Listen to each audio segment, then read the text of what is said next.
আপনি কি জানেন পরিবেশ দূষণের কারণে বাংলাদেশে কতজন মানুষ মারা যাচ্ছে? বিশ্বে বাংলাদেশের বায়ুর মান সবচেয়ে খারাপ হওয়ায় প্রতি বছর 1 লাখেরও বেশি মানুষ মারা যাচ্ছে। বছরে 1,02,456 জনের মৃত্যু। মানুষের গড় আয়ু কমে যাচ্ছে 4 থেকে 8 বছর। পৃথিবীর বসবাসযোগ্য শহরগুলোর তালিকায় ঢাকার অবস্থান অলমোস্ট তলানি। শুধুমাত্র বায়ু দূষণেই বছরে 1 লাখের বেশি মানুষের মৃত্যু এবং 10 লক্ষাধিক মানুষ পরিবেশগত স্বাস্থ্য ঝুঁকিতে রয়েছে। Bangladesh 4% of its GDP and causes 80,000 deaths every year. একসময় বাংলাদেশ ছিল সবুজে ঢাকা, নদী, মাঠ, বন আর জীবনের মধ্যে ছিল সজীব এক টান। কিন্তু এখন দিন দিন কমে যাচ্ছে গাছ আর বাড়ছে বিপদ। বায়ু দূষণের কারণে 2021 সালে বাংলাদেশে প্রায় 2,35,000 জন মানুষ মারা যায়, তার মধ্যে 19,000 শিশু, যেটা এখনও চলমান।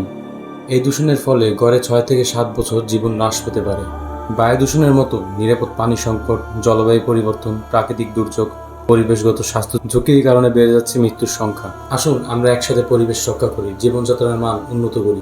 যদি আমরা পরিবেশকে সুন্দরভাবে পরিচালনা করি, তাহলে এই বিপর্যয় প্রতিরোধ করতে পারবো। গাছ লাগানোর মাধ্যমে পরিবেশ সুস্থ রাখা সম্ভব।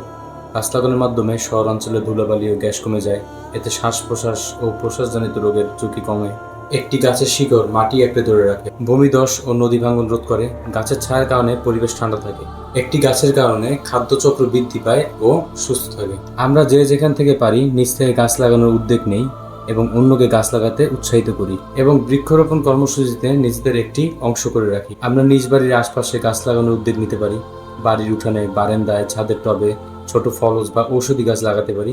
ঠিক তেমনি স্কুল, কলেজ ও মসজিদের মাঠে, রাস্তায় ও হাইওয়ের পাশে, খালি মাঠে, অফিস, ব্যাংক ও দোকানের সামনে গাছ লাগানোর সর্বোচ্চ চেষ্টা চালিয়ে যেতে পারি। আমাদের এই ছোট্ট একটি উদ্যোগে আমরা পরিবেশ ও জীবনযাপন সুস্থ ও সুন্দর করে রাখতে পারি। গাছ লাগান, জীবন বাঁচান।